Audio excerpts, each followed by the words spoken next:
TechCanto 第101集嚟啦！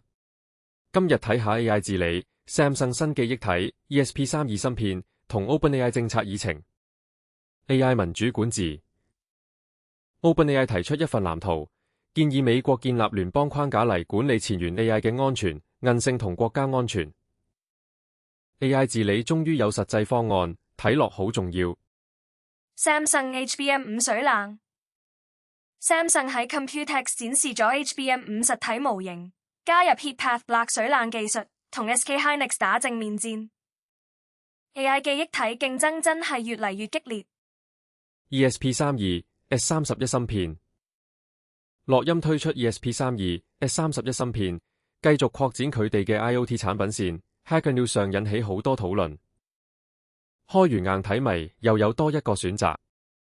OpenAI 公共政策。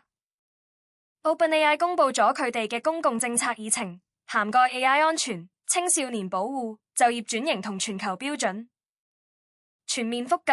睇嚟佢哋好認真想推動政策。今日就到咁啦，記得訂閱 TechCanto，我哋下集再見。